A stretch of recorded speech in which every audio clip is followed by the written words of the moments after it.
Okay, I think we're going to go ahead and get started, and we will continue to admit people as they arrive.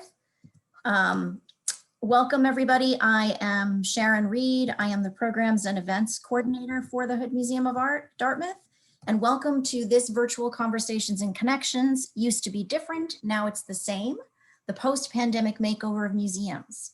Today's program will run for approximately 1 hour, and we will have time for some questions between presentations. So please either enter your question into the chat or use the raise your hand feature if you wish to be spotlighted and unmuted to ask the question yourself. We are recording, and we will make the program available on the Hood Museum of Art's YouTube channel, the link for which we will send in a follow-up email. If your device allows, you can enhance your viewing experience of the program by clicking on the viewing options caret next to the green bar, which says the speaker is sharing their screen. Scroll down to side by side and you'll be able to view both the presentation and the speaker without overlap. You can also zoom in on any of the slides at your leisure by adjusting your zoom ratio, also located under viewing options. And if you're joining us on an iPad, you can zoom in and out by pinching your fingers on the screen. We do ask that you keep your audio muted for the duration unless you are called on to ask a question. This will cut down on audio interference and connection issues. And you'll notice today we're doing something new. Zoom's live captions features is turned on. This is not a perfect service, so please be aware that there are bound to be some translation errors, which we will edit post-program before they go up on YouTube. If you do wish to turn them off, simply go to your live captions icon on your Zoom toolbar and seek hide subtitles. We'll also share the slides today and contact information for the speakers in the chat. And now I will turn it over to my colleague, Amelia Kahl, Barbara C. and Harvey P. Hood, 1918 Curator of Academic Programming and moderator for today's program. Hello, everybody. Welcome. Thank you so much for joining us. I am going to share my screen, and then I'm going to introduce our speakers. And I'm going to totally click the incorrect button. So apologies for that. All right. So hopefully you can see. It's going great this morning for me. This afternoon. Hopefully you can see the things on screen. Just give me one moment to situate. Before I get into our speakers, though, I do want to take a moment to sort of acknowledge somehow we are on the wrong slide altogether. Give me one moment, and I will correct that. To take a moment to acknowledge that we are on native land. And for those of us on the panel who are presenting today, we are on the ancestral lands of the Abenaki peoples and the Wabanaki Confederacy. And thinking Hood Museum of Art at Dartmouth is situated upon the ancestral and unceded lands of the Abenaki people. This acknowledgement reminds us of the significance of place, the continued existence of Indigenous people, and the museum and Dartmouth's commitment to respectful relationships with those who call these lands home today. And on the notes for this particular slide, we know it's sort of open to encourage reflection. We do have some resources, and we will be sharing Google slide deck with everybody so that they have the opportunity to think further about this issue, about where we are located and how we operate where we are situated. So I would like to introduce our speakers today. And just give me one moment, and I'm going to start with Meredith Steinfels. So Meredith is the Assistant Director, Digital Platforms, Media and Archives at the Hood Museum of Art at Dartmouth. She joined the Hood Museum in January of 2018 and wears many hats as a digital strategist, archivist, and subject matter expert in the use of museum digital platforms. She is co-instigator of a grassroots support group for museum based in storytelling, creative expression, and resource sharing. Most recently, Meredith served as a co-chair of the 2020 Virtual Museum Computer Network Conference. Her lightning talk with colleague Yvonne Lee, "Your data are probably racist," spawned a line of tote bags and sweatshirts that raised money for mutual aid funds and conference scholarships for museum workers. The second speaker who I'd like to share today is John Bell, And I am going to highlight him for you as well.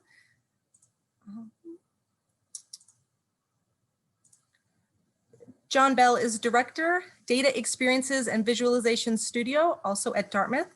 He is a software developer and artist at Dartmouth College.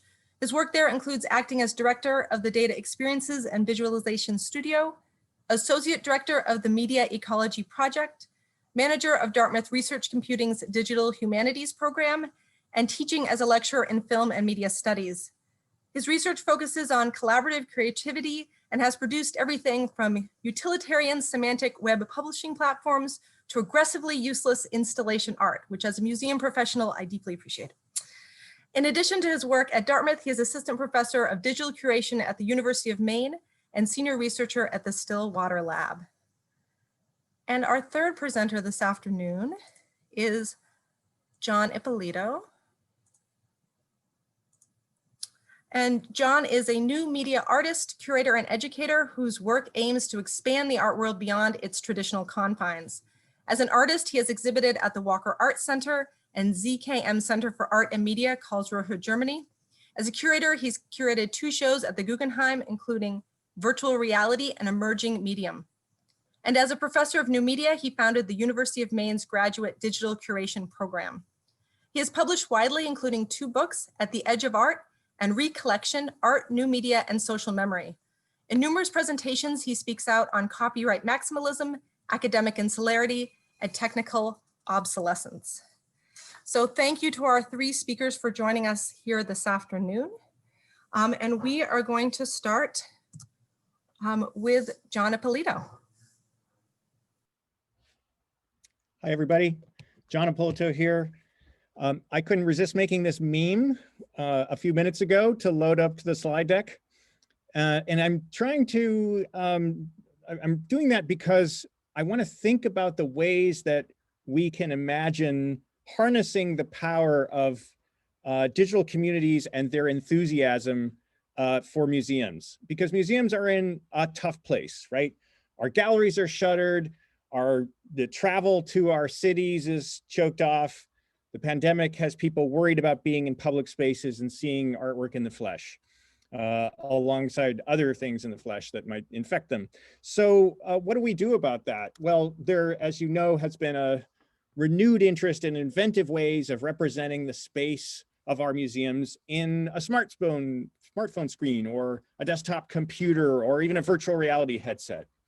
So this, for those of us who've been in the business for a while, this sounds familiar, this kind of obsession with the digital reinvention of galleries and museums and cultural spaces in general. It sounds a lot like what happened around 2000 in the dot-com boom, when museums like the Whitney and San Francisco MoMA, in my case, the Guggenheim, started to reinvent themselves and imagine completely new ways that people could engage with this stuff using digital technologies. So what I want to do, and what my fellow panelists are going to do, is to try to kind of look back at some of those precedents and see, have we learned the lessons from the dot-com boom and its promises, or are we making those mistakes all over again?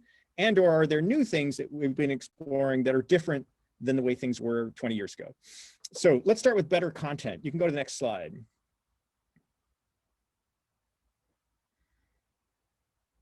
Great. So the world's tallest building. I'm going to reach back to one of my favorite examples of crowdsourcing, which of course is the enlisting of ordinary folks to help with tasks normally given to experts or to staff, professional staff.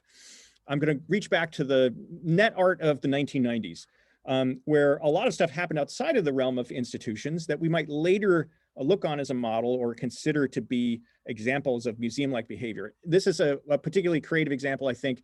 And if you want to click on the link and show the house that resulted from this, Mr. Wong's Soupartments, a German project in which someone basically invited people to add stories to an endless, seemingly endless tower. There was a sort of pixelated template that you could start from in this very 90s style artwork and just add your own floor to this giant skyscraper. What was amazing about it was not just the outpouring of of buildings. It's far higher than, you know, if you kind of stacked up all the floors, the Empire State Building or any of the tallest buildings in reality. But it also had a fairly high level of quality. And this is something that I think we can learn from when we think about crowdsourcing. One of the major fears that museums have is that, yeah, you know, maybe I will end up with a, you know, some more support for my collection if people, you know, annotate my metadata using some kind of online form, or if they bring things to the museum, you know, what's to stop them from just lowering the standards that I have as a you know, gatekeeping curator. Well, one of the lessons to be learned from this Mr. Wong's superpments was that the very constraint of having to work from this template and add each pixel one at a time, you couldn't just make this thing in Photoshop, filtered out all the people who weren't really interested and were just coming to vandalize. It doesn't mean there aren't moments that are kind of subversive, like that sheep that's squashed in there. And there's another one where people are jackhammering away at the tower to destroy it. But it does mean that, ironically, raising the bar sometimes can be a strategy for making crowdsourcing work. If we go back to the slides for a bit, we can see some more contemporary versions. If you go to the next one. Okay, so then the question becomes, well, have there been any studies? Okay, it's one thing to have a bunch of crazy artists, you know, add pixels to some fanciful building, but what about actual work, you know, scholarly kind of research that needs to be done by curators and critics and academics? Yochai Benkler wrote a book called The Wealth of Networks, in which he examined a number of early cases in which people employed crowdsourcing. And this was, again, outside of a museum context, early internet stuff, 1990s. The NASA crater locators were a bunch of people who went and chose identified basically images or you know, depressions in the lunar and Martian surface that looked like they would be craters. And you would think that no one in her or his right mind would possibly accept this task. Another parallel project from the humanities was Project Gutenberg, which many of you may know was predecessor to Google Books, where people basically typed in examples of famous texts such as Shakespeare and so forth, so that these could be turned into websites and made available for people to read online. Both of these projects had an enormous numbers of participants. And it's one thing to type in Shakespeare, okay, I get that, but like actually literally going through these, like, you know, square miles of the lunar surface and identifying dots that could be craters, that to me is like insane amount of dedication. But for some reason, people were obsessed with it. And Benkler cites studies to the effect that the transcription of these works of literature in Project Gutenberg, as well as the identification of craters, was higher accuracy than when done by professionals. And as a former astrophysicist, I can say that I am both embarrassed for my field, but also impressed at the passion and dedication of people who, for no apparent reason, went and identified craters on Mars. You can show the next slide.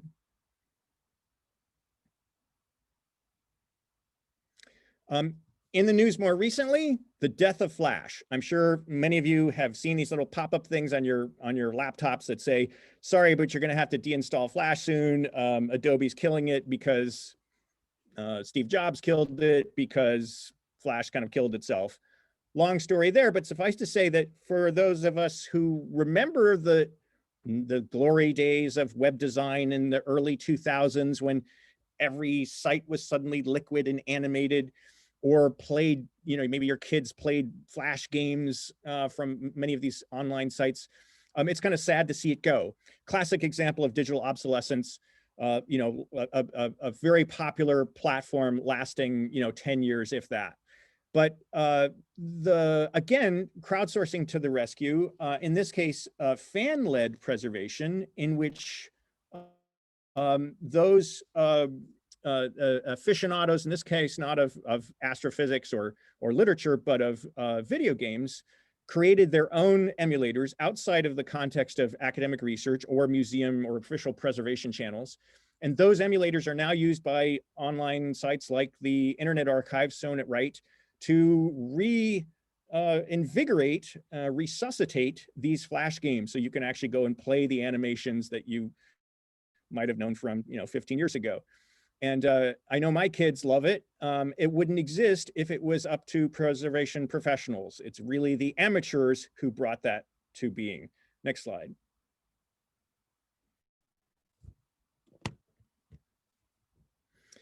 So one other project I want to focus on, and then I'll let you go, is Spotvogel. So this was a video labeling game from the present day. So now I'm looking at something that's happened now that might learn from or reflect some of these innovations from the past.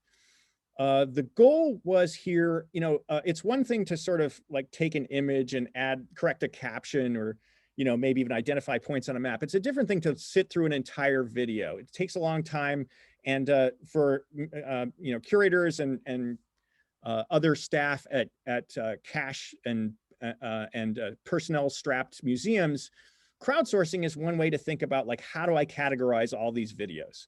So in this case, they were based on a documentary show in the Netherlands. There were several versions. This one is to identify birds that you see in the video. And the setup was very similar to what you may know of the kind of reCAPTCHA cybersecurity app that you sometimes have to check off when you're trying to log into a website and prove you're human. The idea was that if two different people identify the bird with the same name, then they're likely to be correct. So it wasn't one-off individuals, it was a game that you played with one other person. And that gamification is something that kind of combines the passion of the communities that contributed to the crater locators, because birders are a famously passionate group, plus the game dynamic that motivated the people who wrote emulators so they could play their vintage video games again.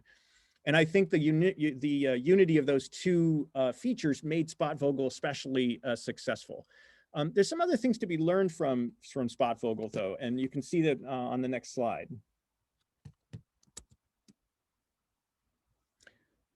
So on the left, you see tags added by the percent of players, and you notice that as the number of players, or I should say, as the number of tags per person went up, which is the orange, the number of players who contributed them went down, which is just another way of saying, like, a few people contributed a lot of tags. Most people, a couple of tags. There was an average of, I think, 6 minutes spent on the website, which is actually a lot given that you're just looking at birds and like tagging them per person.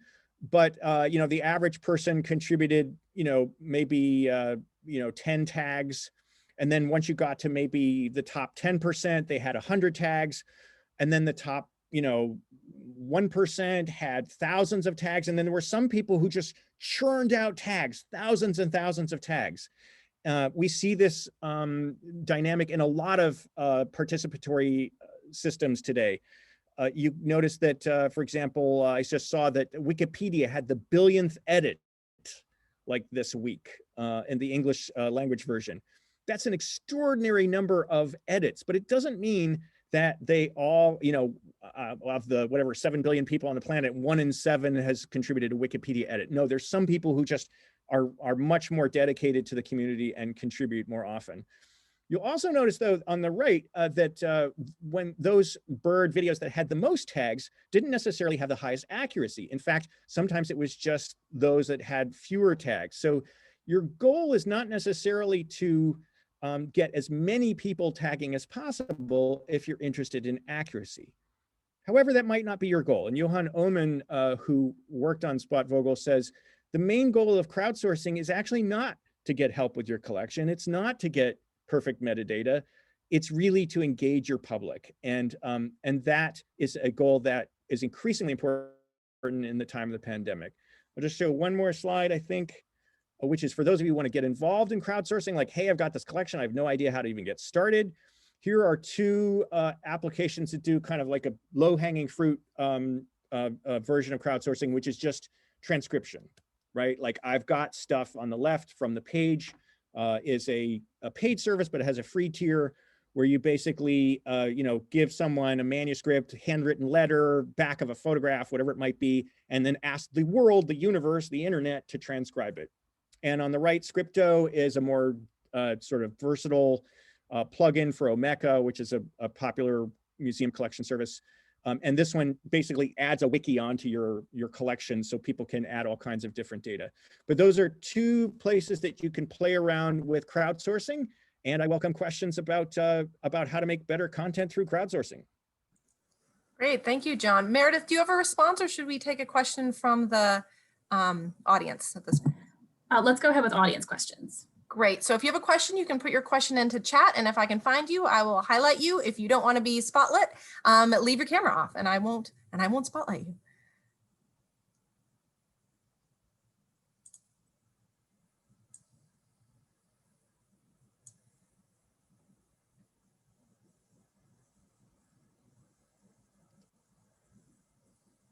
Meredith, do you have a question while the audience is thinking of questions for John? Yeah, I'm happy to ask my question. So I have many questions. I could just take up the whole time with questions, or, John, we could just keep yes-anding each other. But I think to start with, I see a lot of sort of crowdsourcing that happens with text-based material, or have, a lot of firepower. The example that, we brought up in some of the ideation was this, so a lot of the Smithsonian's abilities to get crowdsourcing. And I'm thinking about how museums can scale it down, and what does scalable crowdsourcing look like? And then the other thing, which you sort of started to address, which I want to just dig in, is that sort of field of dreams approach that museums seem to have that doesn't really work. And your point of you have to engage the community where they are.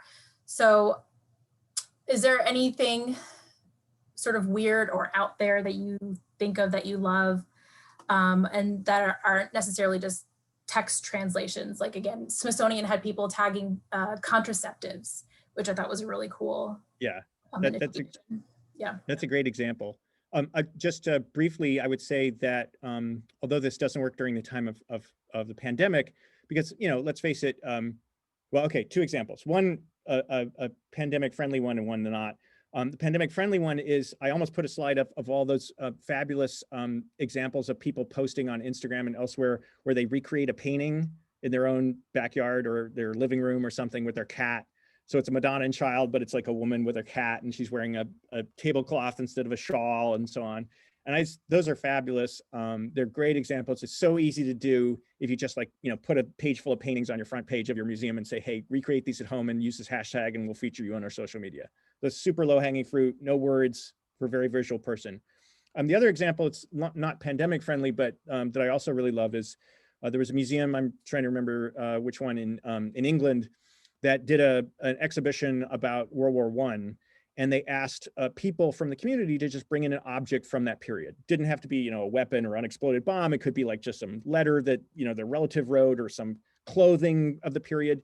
And this is a small museum that, had maybe, a couple dozen people, visit over the week. And they were just mobbed, just people came in, what is this thing? I want to talk about this thing. And suddenly it was like the collection just blew outside of the doors and became something that was in everybody's home that they brought into the museum. Added value, not just to the museum experience, but also to what these people brought back to them. Great. Thank you, John. I think we have time for, let's take one question from the audience. I see a lot of good ones coming, but I'm going to unmute Neil Stimler. If you would like to unmute and ask your question. Oh, well, thank you. John, just a question for you. Why do you think it is that museums are hesitant to build these connectors to have more crowdsourced contributions on top of their systems? Is it security? Is it a perception of authority? The technology, underlying technology seems to exist in many instances, but it's not being supported by institutional leaders, and their staff are not being empowered to bring these things forward in many instances. Absolutely, Neil. And Neil, a lot of these technologies at least as well and sometimes better than I do. So I appreciate your question. I'd be interested in your take. I really think it's the gatekeeping mentality more than anything. And that fear of the unknown goes beyond the kind of rational cybersecurity concern, which of course, if you're going to do an SQL injection into someone's metadata, that's a bad thing for your website. But I think it really has more to do with the fact, and I'm going to totally generalize here, but in high school, everybody decided, am I good at math or not? And a lot of people who weren't went into the arts. And so we have people who are kind of technophobes who are, gravitate toward art history and related fields, and present company accepted. But I think that has resulted in an anxiety about digital technology in general. And then specifically with this idea that, well, if anyone can do it, how can it be good? Or how do we maintain relevance as a brick and mortar museum with, Picassos and Mondrians when people are creating all this content out there in TikTok and Instagram? And one of the, just to direct to my personal experience, at the Guggenheim, I'd had a hell of a time getting internet art commissioned, at the level of my boss and her boss and up the chain. And I had to go to the board of directors, and the board of directors was actually more open, even though they were old, mostly old white men. They were concerned that, oh, well, if someone makes a website, if you commission a website, can't anyone have that website? And I sort of made the case that, well, yeah, that's true, but in the long run, we'll be the ones who preserve it and keep it for prosperity, blah, blah, blah. And then one of the sort of more, adventurous board members said, okay, well, let's wing it. And that's how it happened. And if I'd waited for the curatorial folks to kind of approve it, I don't think it would have happened. Thank you, John. And thanks for all the good questions I'm seeing in chat. We do have some more time allotted throughout the program for questions, and definitely also at the end. But I would like to thank you, John Ippolito. I'd like to move on to John Bell, our next presenter. So take it away, John. Am I at your right slide or am I not? That is not the right slide. No. That is not the right slide. Skip a couple there. No worries. That did not look like the right side. This looks like the right slide, yes? Yeah, there we go.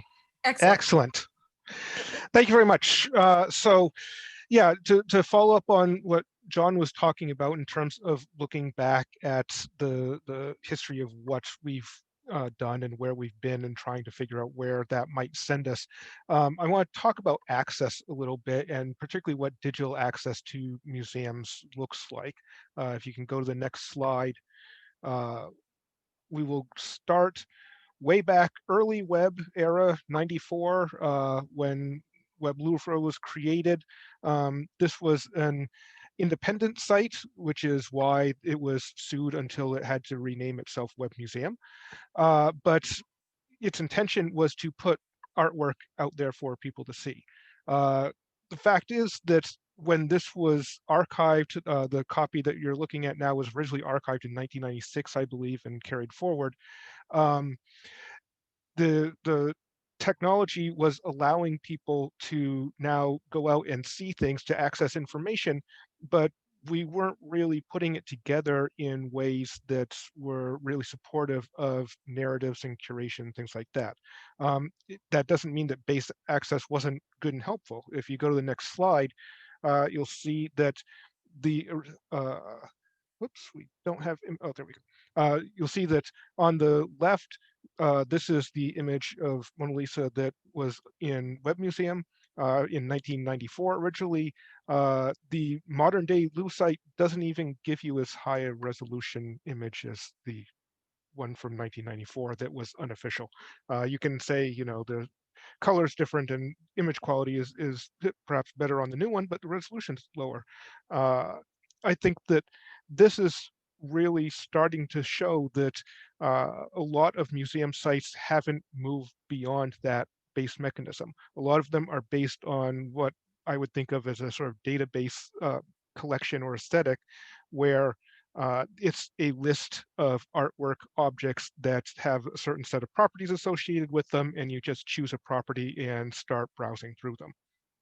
If you could go to the next slide, you see this go forward no matter what kind of content it is that we're talking about.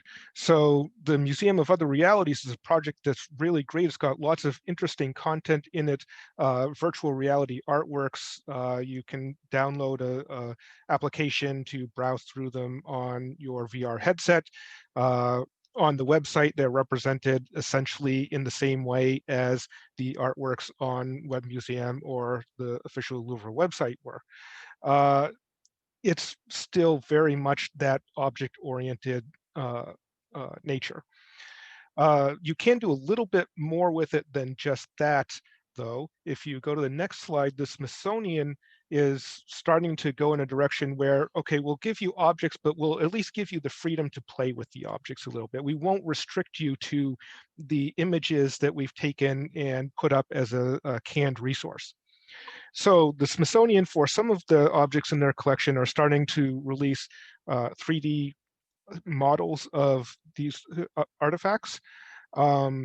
It's wonderful that you can now take a look at them, and within a web browser, the viewer allows you to actually rotate and pan and zoom. Could you go with the next slide, please? That gives you a lot of freedom that you wouldn't have gotten in the sort of more traditional model where you're just given a bunch of JPEGs, because you can actually look at things that in some cases you wouldn't even be able to see in an actual museum in person. So here you can zoom in on the top right, but on the bottom right, you can also turn it around and look at the back, and that might even be, you know, the way that it's mounted in a museum, it may not ever be visible to you. So that's nice from a sort of access perspective, but the Smithsonian is also going a step further and allowing users to download these meshes, do with as they wish with them within certain constraints, 3D print them so you can actually see them yourself as a physical object. So that's a wonderful progression. It still is that sort of object-oriented bag of artifacts, though, in a lot of ways. It's not to say that we haven't tried to do things that are a little bit more cohesive or coherent than that over time. Could you go to the next slide, please? So I won't show you the old Vermal VRML museums from the early 90s because they're kind of painful to look at this point. Plus, it's VRML and it doesn't work anymore anyways for the most part. But moving forward a little bit in time, there have been a lot of other examples of trying to create virtual spaces where you can not just have individual artifacts up on screen, but start to create curated shows. For instance, in Second Life, there were a lot of examples of this. The Verdun Museum is one that I think is interesting because it takes the sort of skeuomorphic nature of trying to create a virtual museum to the nth degree. If you look at the screenshot on the left, it looks like a museum you would walk up to in person. They've simulated galleries over on the right. They've gone as far as creating a gift shop because you can't have a museum without a gift shop, clearly.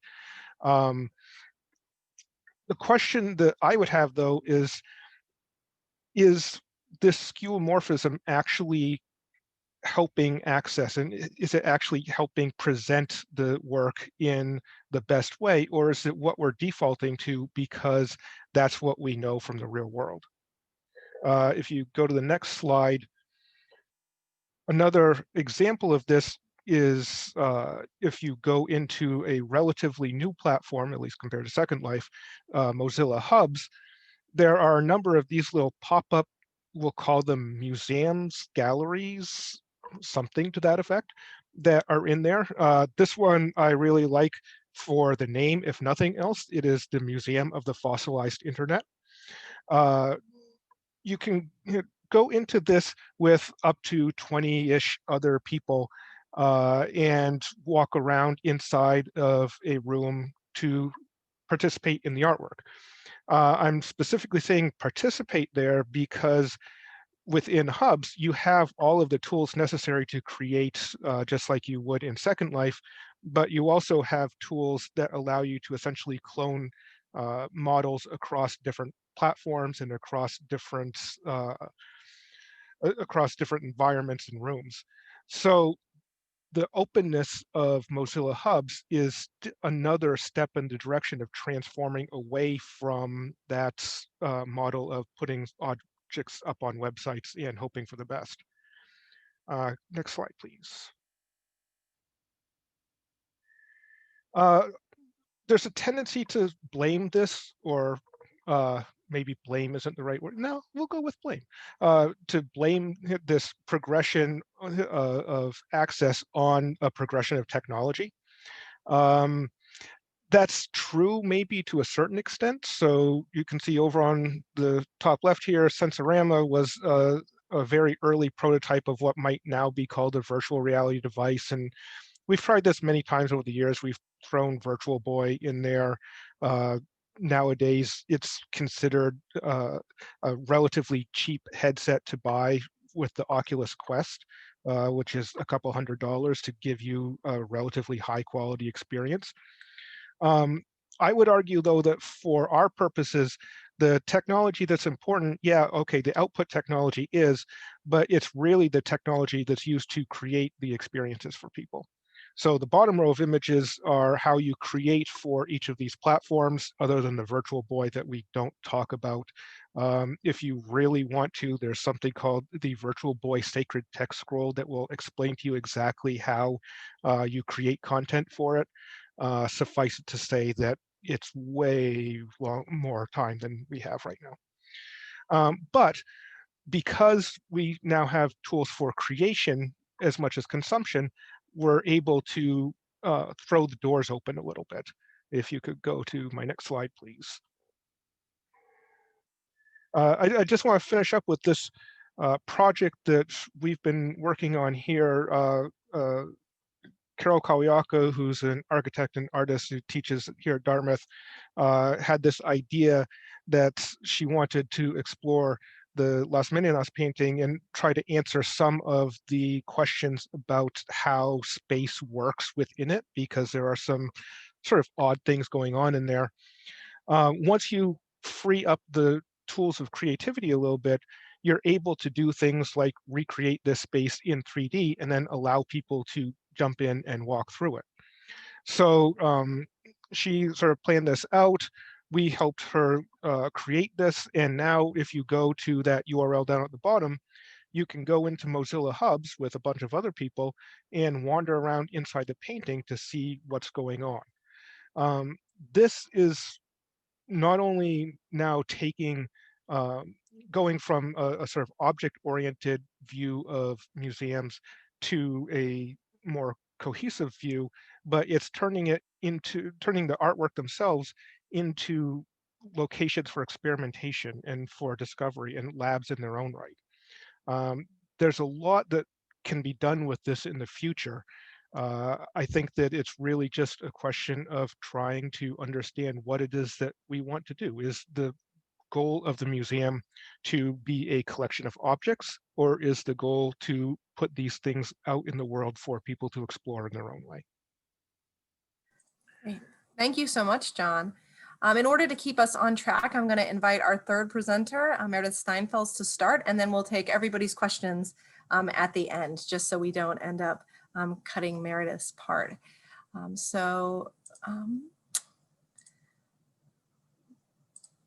Meredith, would you like to begin? So better tools, and I say that sort of loosely because I think when we say tools, we're thinking of hardware or software application, but let's be a little squishy with that word. So can you go ahead and advance to the next slide? And I'll explain. You won't see what that picture is in a bit. So to take it back a little bit, museum cataloging as a practice is not new. It's not even close to being new. We've been categorizing and classifying things since time immemorial. And electronic cataloging is also not a new thing. However, there is sort of that switch from that really unfriendly DOS interface to something that's a little bit kind of more presentable to the user, although curators might argue with me and I would agree with them. Although there was a museum in 2009 I encountered that still had a DOS interface. But largely, they all sort of did the same thing. They identified the problem. We need a friendlier cataloging system that's digital. We need it to have this information and we need it to behave in this way. The problem was answered and museums kind of quote unquote standard cataloging software was made. So I have a slide, or my slide has several different cataloging softwares. I think there are 3 different owners. These are 5 different softwares. And if you notice, they all sort of look the same. There's a metadata header and there's a box, metadata header box, metadata header box. And the software on the top right, I've been working with for 10 years and it has not fundamentally changed, even though cataloging practices have, and the way that we think about things has, the software has not. It is very, very rigid. The questions that we're answering now, they can't really be answered functionally by these softwares. And it imposes the wrong set of values. Amelia, can you advance the slide, please? So this is just a fun picture of data, very broadly. And, you know, as museum staff sort of are growing more aware, they're realizing that there's different ways of knowing, that there's uncertainty, there's intangible events, there's relationships to land, to self, to time. And again, these aren't new concepts, but these are concepts that, as John has talked about earlier, that we are a little slower to grasp. And we need to be able to solve for that in a system that is inherently binary, which is that data is there or it isn't. So how do we kind of get around that? Could you go to the next slide, please? So this is a screenshot of the CIDOC conceptual reference model.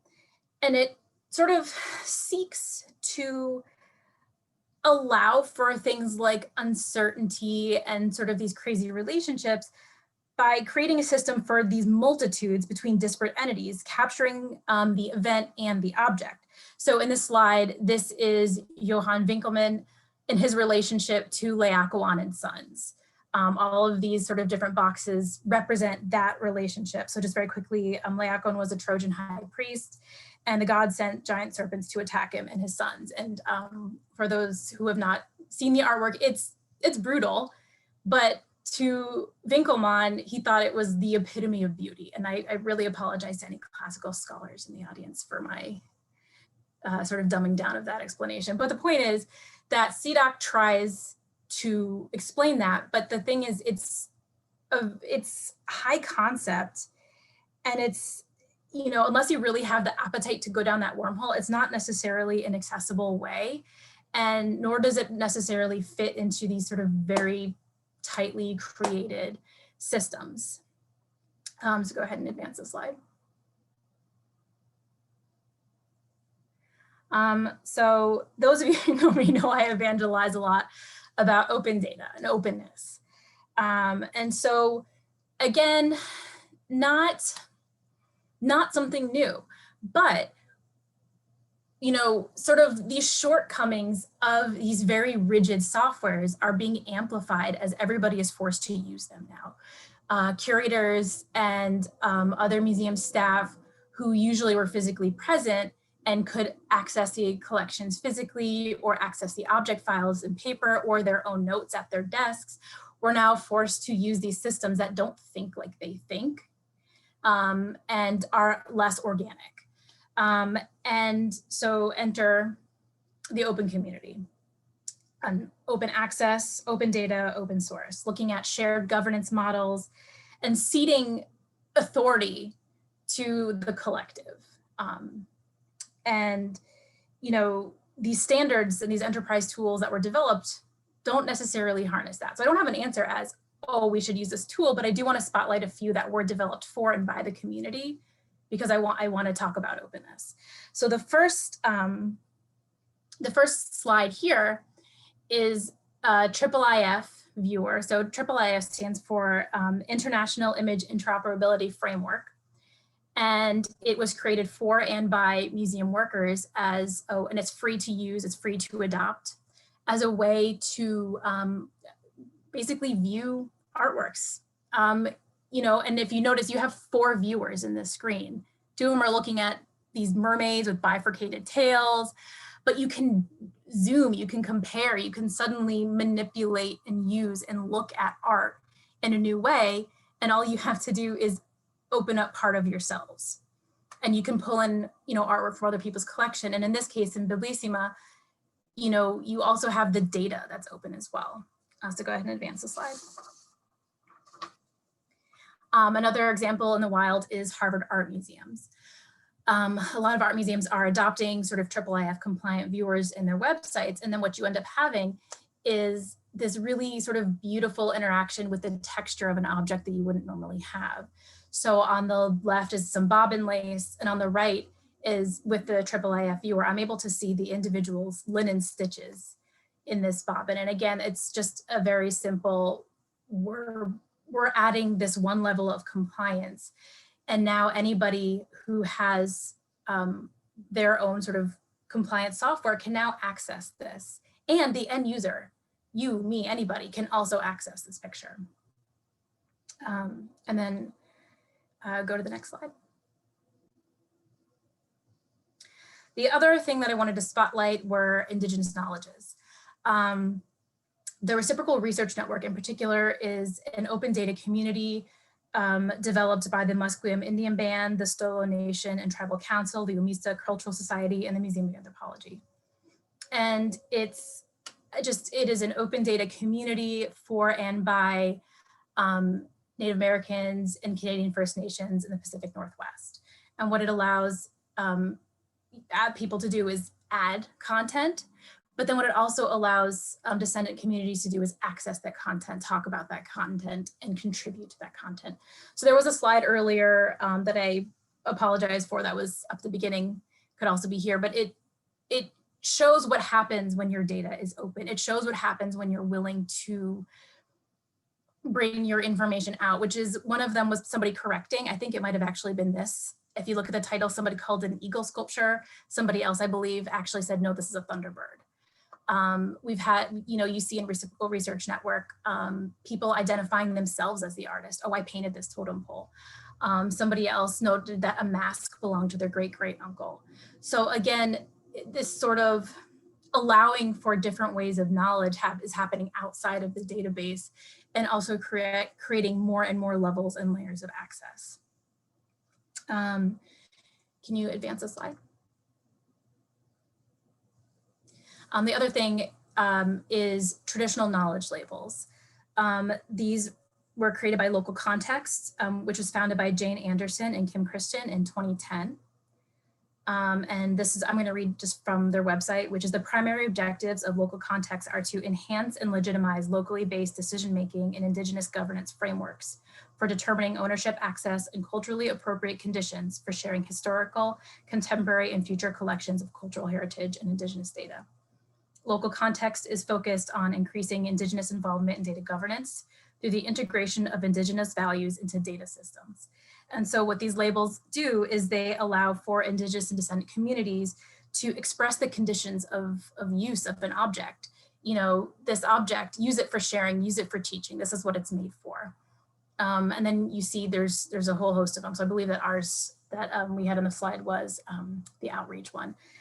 But again, it's like why I said tools is sort of a squishy term, because it's not necessarily use a new software, but it's rethink how governance works and respond accordingly. And I think that is the end of my slides. Great, thank you, Meredith. So we do have a few minutes to take some questions. So please put your questions in the chat. I've been seeing some, I haven't caught everybody's, but I did see one earlier after John Bell's presentation by Garcia Cepeda. I just saw you, and maybe now you have disappeared. So I'm going to ask you to unmute. If you would like to ask your question, I think something about crowdsourcing and Yes. Hi, John. So my question was about, do you think that like crowdsourcing the digitalization of actual objects, like heritage objects, say sculptures, paintings, etc., could be crowdsourced? Or is that like condemned forever to be a institutional attribution? So when you say condemned to be an institutional attribution, meaning if data is crowdsourced, then it could end up in the museum's archives and be recognized as sort of official as opposed to coming from the crowd? No, like more like museums will always be the ones in charge of that. Like they will never like give the public the access to digitize these things. Yeah, that's a great question. Fortunately, we know that there are examples that are not doing that, right? It certainly could happen, and museums have that tendency of kind of taking things in and not pushing things back out. I think that's one of their biggest drawbacks to date. Remember that crowdsourcing is different from open source, right? People often think of those as equivalent, but crowdsourcing is when you put out a call for something and people respond within a very limited set of parameters. And open source is more like, hey, here's stuff, do what you want with it. If you want to join my thread, then I'll merge your stuff into mine. But if I don't like that and you want to start your own fork, go for it, right? And there are, most of the museum efforts to enlist participation have been the former, the crowdsourcing. We set the terms, you give us the stuff, thanks very much. But there are some museums that have tried other approaches, notably the Cooper Hewitt with Seb Chan, putting their entire collection metadata on GitHub and saying, here, guys, go with it, do whatever you want. And some really interesting projects have come out of that open sourcing of data. Great. Thank you, John. Meredith or John Bell, do either of you have any response to that as well? Or I can go to another question also.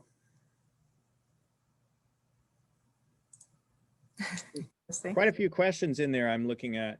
I see things as well. I was going to ask Martha Wales, just put one in that seems to relate to Meredith's conversation. I am looking for you, Martha, to ask your question. And here you are. If you'd like to unmute and ask your question. Hi there, can you see me? Yes, I'm on my phone. Usually I'm on my laptop. Yeah, I was thinking that there are different layers of artistic creativity when you have, for instance, that bobbin lace, and then if people can't come and see it in person, if they see it digitalized, that there's a layer of creativity of what to choose to present that will spark the person's interest in looking at it. Yeah, definitely. And another good thing, I want to say it's at the Clifford Still Museum. That's also a really good way to spark creativity, is that this technology allows for what's called slow looking. So museums with a little bit of firepower and time have been creating what they're calling slow looking journeys, where you actually click on play and they walk you through this very meditative look of the painting. And Clifford Still is a really good example because just of the way the art works. I'll type in the name in the chat. But if you want to take a look at that, it's really just sort of calming and meditative. And it also allows you to really focus on a very sort of small detail. And it's something that normally we do in person, right? You know, we go in front of a painting that makes us think and we stare at it. And this sort of technology allows for you to do that, but for you to do that in a different situation and for you to kind of rewind and think and breathe a little bit. Great. Thank you, Meredith. Mary Flanagan, I see that you had a question a little while ago about gender. Would you like to unmute and ask that question to the panelists? Yeah, hi everybody. Yeah, I was just like wondering, there used to be a researcher at Dartmouth who has since left, who was spearheading a lot of the research in crowdsourcing and gender, and I haven't kept up on that particular set of data, but it seemed like you know, a good 10, 15 years ago, it was something that the statistics were pretty bad, like something like 11% of Wikipedia editors were women. And so crowdsourcing sounds egalitarian, but really who's actually crowdsourcing is not an equal number. We could probably see that in Reddit participation and other kind of, you know, pretty much anywhere. So yeah. So my question, I guess that's for all of the panelists actually, because you've all taken on in different ways or thought about this probably, is how do you target underrepresented groups specifically without that kind of dubious extractive invitation to participate for no actual you know, monetary gain or something like that, but actually just for participation in culture that seems a little bit possibly not even yours to begin with.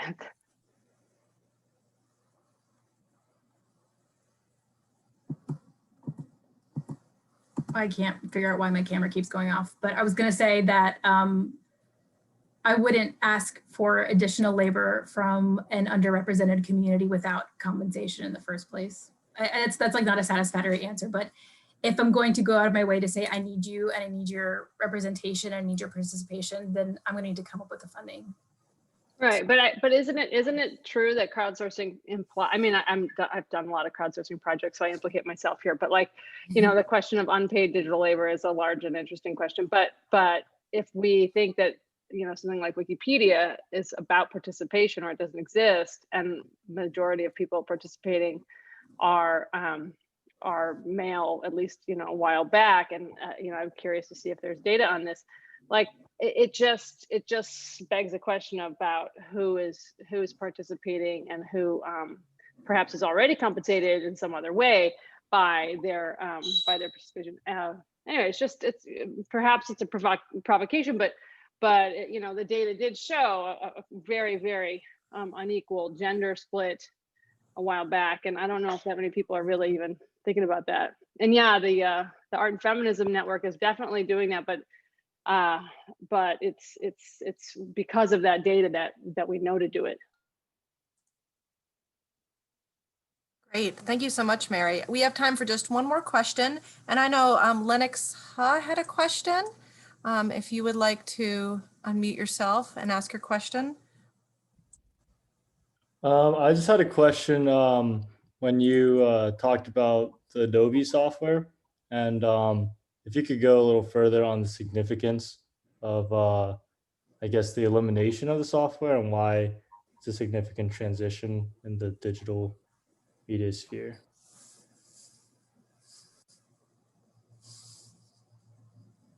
Yeah, I could speak a little bit about that. Web design in the 1990s was largely a matter of tables and colored text and random images scattered throughout the page. When Flash came along, it suddenly created a visual runtime environment that was appealing to artists because it was WYSIWYG. You didn't really have to code. You could, if you wanted to get fancy and make very dynamic systems, but you could also just kind of throw things on the page and make things move from one end to another. There were a lot of problems with Flash. It was not open source. You couldn't see the code directly. Google couldn't find text that was in it.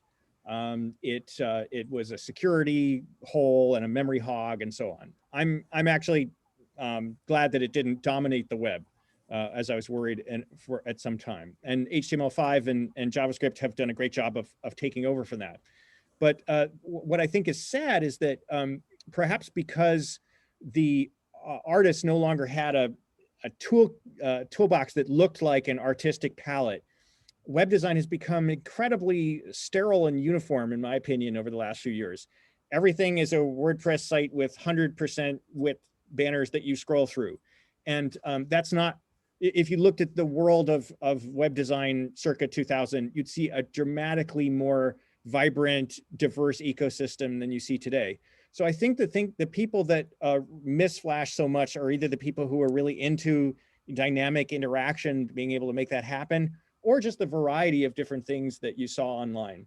There's no reason why you can't do those things with today's tools, but for some reason, I think when we lost Flash, we lost a lot of designers and creative people along with it. Great, thank you.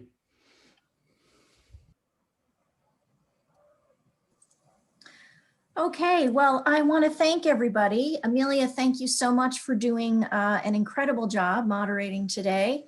A warm thank you to Meredith and John for that wonderfully rich presentation. And thank you to all of you who joined us today for your contributions to the discussion. We do ask that you take a moment to complete a short survey that will be emailed tomorrow, and encourage you to visit and subscribe to our YouTube channel, where you'll find many of our recorded programs to view at your leisure. Have a safe and pleasant evening. Bye-bye.